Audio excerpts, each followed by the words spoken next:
Hello, welcome back to the Little Castle. Chaucer and I are absolutely delighted that you could join us here today. My own family history comes into our episode today. I want to share with you a painting that hung in my parents' house in North London that I saw all the way through my childhood. I've recently had it restored with a wonderful picture framer over in Hereford, and there'll be a link in the notes to the episode where I took it there. I am on another adventure today. I have taken an old painting that belonged to my parents and I've taken it along to a picture framers and repairers in Hereford to see if they can do something with it. So here I am in this amazing Georgian house. Look at this. And let's see what we can do with the Fairground. And we discovered some interesting facts about the painter. So I've been researching a little bit around the painting, a little bit around who may or may not have painted it. And I think it could have been painted by one of the greatest designers of the 20th century. So I'll tell you all about that as well. So a very exciting episode.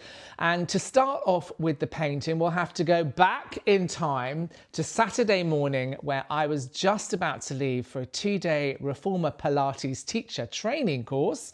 Yes, those of you who don't know, I'm teaching or learning to be a Reformer Pilates teacher.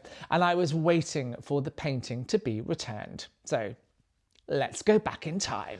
It's a glorious Saturday morning here at the Little Castle and I am in very good spirits. I'm excited, not only because I have a 2-day Pilates teacher training, can you see I'm wearing my Pilates kit there, but also one of the pieces of art that I dropped off at the restorers in Hereford a couple of weeks ago is coming back today. It's a painting that was owned by my late parents and it hung in the hall of our house in North London all my life. It's called The Circus, we found out, and there's an intriguing history to this painting. My father found it in a skip in Highgate in North London, and we've discovered a signature, and I think I may have found that this painting was painted by quite a famous designer. I don't know, I can't say for sure, but it's certainly an exciting history hunt. So, painting's on its way, I'll film it arriving, and then I'll tell you more after my weekend at Pilates around what I've discovered about the potential painter. Oh my goodness, honestly, it's very exciting. I feel like I'm on the Antiques Roadshow. So we've just got the painting today, not the embroidery. Yes, that's correct. Right, the mysterious painting, which may or may not have been painted by someone very famous. Hello. So we're going to put it in the Great Hall. Chaucer's in the kitchen because he would greet you enthusiastically otherwise. That's quite all right. Right, where do you want? So if you follow me into the Great Hall.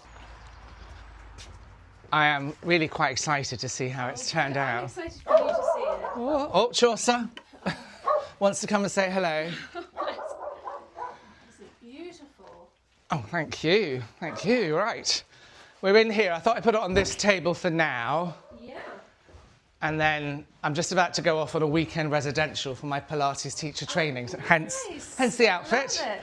So shall I get some scissors? Should we do a bit of an unwrap and reveal? Yeah, well, should be able to just peel it off at the corners. Okay. So, first thing, you'll see I was able to reuse the back, so it's all got all the original war economy labels and oh my God, that's like amazing. That. Yeah, so we think it was... So what was this? War economy labelling. That's incredible. So artists were given some sort of special dispensation to label paintings to keep culture going during the war. Oh, wow, amazing. Fantastic. Right. So, yeah. Very fragile. I'm glad you were able to keep the back. Yes, definitely. So I will turn it around this way. Okay. This Oh, and it's the original frame. original frame. This is the frame my father spotted in the skip in Highgate many years ago. Sanded down, repainted, varnished, and then the picture's given a little bit of a dust and then put back on with some special anti-reflective glass. Oh my goodness, yeah, it's almost like glass you might see in an art gallery. Oh my goodness. There you have it. Wow. That is absolutely singing, isn't it? So I remember it being, even as a child, this painting being quite damaged. Yeah. And it being quite high up in a hallway in my parents' house. But I always loved it. I used to come down in the morning and see it and think it was just so joyful and fun. But the colours, I don't know, giving it a dust means it's much more vibrant than it was. It is. So the only other thing is we spoke about not having a mount on it, Yeah. but without the mount, it wasn't the right size to fit in. But Okay. I reduced the mount so you can now see the signature, which you couldn't see before. Okay, that So is you've fantastic. got the line and the little bit of damage where the old one had stuck. That's part of its history. I don't mind that at all. And it's called The Circus. And we're going to talk a little bit more about who may or may not have painted it. So here is the painting. I so wanted to make this video immediately after Emily had dropped it off, but I couldn't. I had to run away for a couple of days for my 2-day reformer teacher Pilates training session. Oh my goodness, I have to say, I do ache a little bit today. Today, we're talking about art, and I think this is an absolutely glorious picture. It hung in my parents' hall in Highgate all of my youth and all of my adulthood, really, until the house was sold. I never got up close to the picture because my parents' house had very tall ceilings, like 18-foot tall. And so this was always very, very, very far above my head. And I hadn't realized at the time some of the detail in this picture. And certainly I had no idea what the picture was called. It's called the Fairground. And you can see that now. There's massive kind of big tops. There's a helter-skelter in the background. And then curiously, right here in the center is this amazing, almost psychedelic 1960s couple. And I wonder when my parents were cool and fabulous in the late 50s, early 60s, maybe this reminded them a little bit of themselves. But this picture wasn't bought in an art gallery. It wasn't bought in a fancy art shop or anything like that. Not at auction. This picture was found in a skip by my father. And he was quite proud of the fact that he found it in a skip. He would always announce, "Do you like my free art?" And I loved it. I always had a real connection with this painting. It's not like any of the art I have in the rest of my home here, but I love it because my father obviously loved it. It reminds me of a very, very happy childhood with my parents. And I think it's incredibly striking. I love the fact that the artist on the outside of these trees or these bushes has this beautiful yellow paint as well. So it really kind of brings it to life in a beautiful way. It absolutely glows, this psychedelic swirling mess. So when I inherited it, I didn't in any way have a house or walls that were big enough for this picture. And it lived for many, many years in a garage and then in a shed. And when my husband and I moved to Wales about 4.5 years ago, it was wrapped up and it was placed in one of the sheds around the 2 acres here in the little castle. And I kind of forgot about it. I knew that at one point I'd need to do something with it, but there's always a long list of things to do here.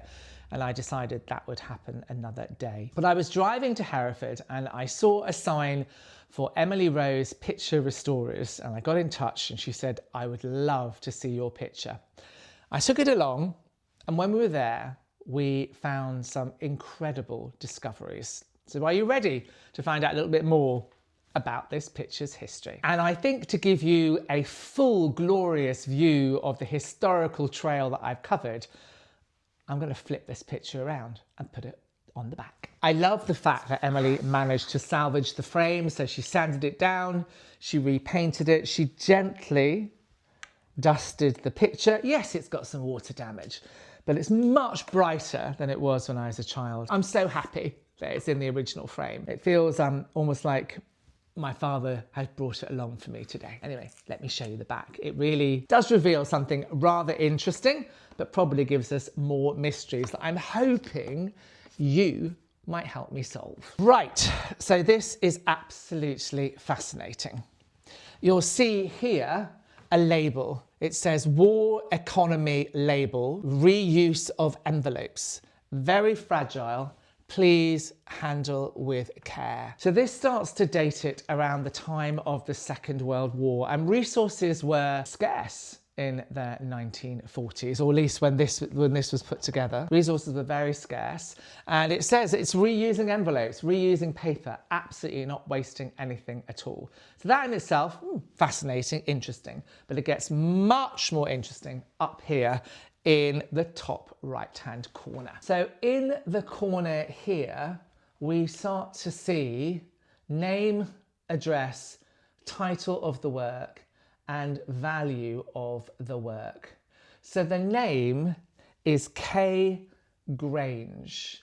It at that point says Norfolk Crescent, London W2, which is in Bayswater in central London. The title of the work, the Fairground, and the value of the work. This painting is for sale for the sum of 19 guineas. So we have a name, K. Graham. That's interesting. We didn't have an artist up until that point. Now, let me turn it around and I'll carry on.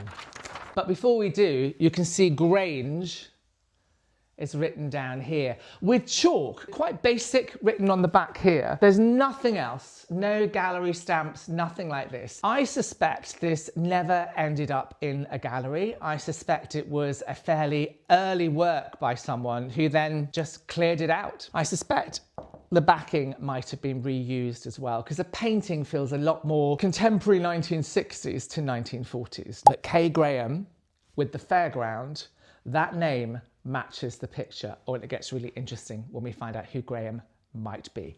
Come on, let's turn it around. So we can't see it here now, but underneath where the original edge of the painting was, when we took the frame off, we actually found a signature, and that signature was Kenneth Graham.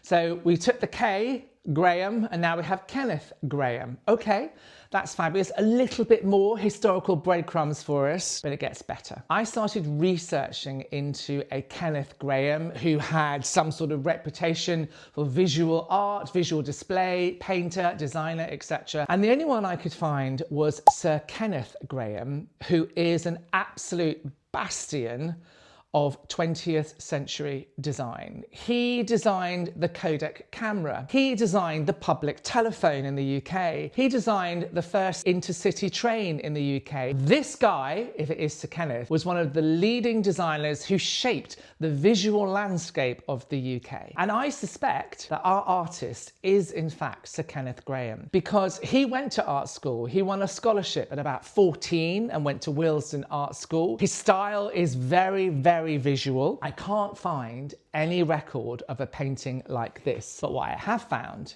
is that he lived around the corner from my parents in North London. So I may be putting 2 and 2 together and making 5. What do you think? K. Graham, North London connection to the designer, Sir Kenneth Graham, lived around the corner from my parents, which meant my father could have fished it out of a skip and walked it home easily. This could have been just a painting that he put together many years ago, decided it wasn't his style anymore, clearing things out, threw it into a skip, whereupon my father found it. You know what?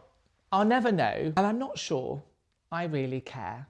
It might be fun to find out if it really is the work of Sir Kenneth Graham, but I think it's even more fun and even more heartwarming that this picture, which I originally thought even was a print, it's a real painting, has gone from my parents' hall to the Great Hall here in my little castle in rural Wales. It's a piece of my childhood that's glowing brighter now than it ever did when I was young, and I really hope that wherever he is, my father is happy that I've taken it here and that I love it as much as he does, or he did. But let me know what you think. Am I barking up the wrong tree? Do you think it could be by Sir Kenneth Graham? And what do you think I should do next? I actually don't know what to do. How do I find out more? And how do I prove or disprove the provenance of the Fairground? Let me know below. I'd love to know your thoughts. Well, that's a little bit around the history of my family. I'm going to just take Chaucer out into the garden for a quick little scoot about. You can come with me if you like. Come on, let's go for a little wander around the garden with Chaucer.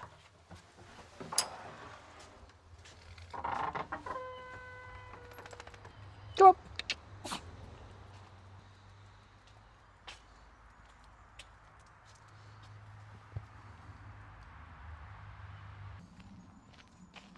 Oh, I've got a problem here.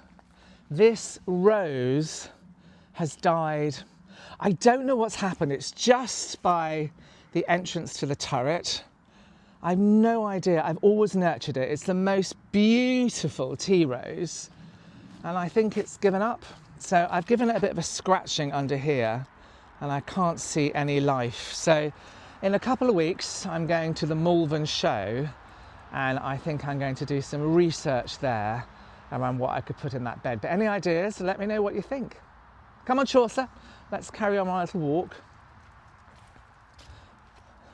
I don't think I've taken you out here yet this year. The tulip garden is doing very well. And then the white garden, oh my goodness, that is really beginning to come on. And this is my homage to Vita Sackville-West, who was the lover of Virginia Woolf, and she too had a turret at Sissinghurst, and she built a white garden. So for me, that's my little homage to her. Over here, I'm really pleased. So this used to have absolutely nothing growing beneath it, and we lifted this tree last year. Had to get lots of permission to do it, and now this area has really greened over. I need to take out all these trees that are sprouting here. But something I think is marvellous over here is we're getting a significant amount of ground cover, and that is all going to spread over here over the next year by my insect hotel. One of the things that first really attracted me to buying this property was the wisteria walk. It is a real feature, and it's just coming into its own at this time of year. So I'm going to take you for a little wander through the wisteria. It hasn't quite come out yet, but I look forward to sharing the full gorgeousness of this later on in the year. But for now, have a look at this.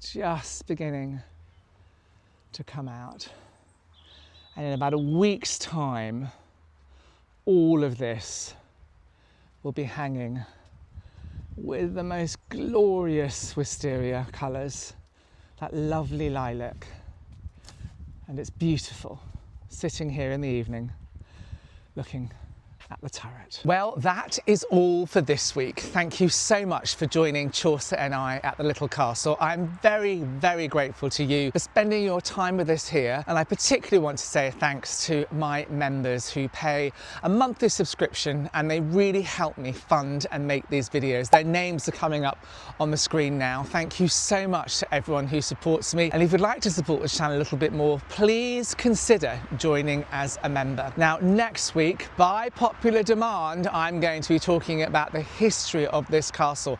I have so much to tell you, right back from the 1500s. But for now, wherever you are and whoever you love, from the paddock here in my little castle in rural Wales, thank you so much. I wish you well.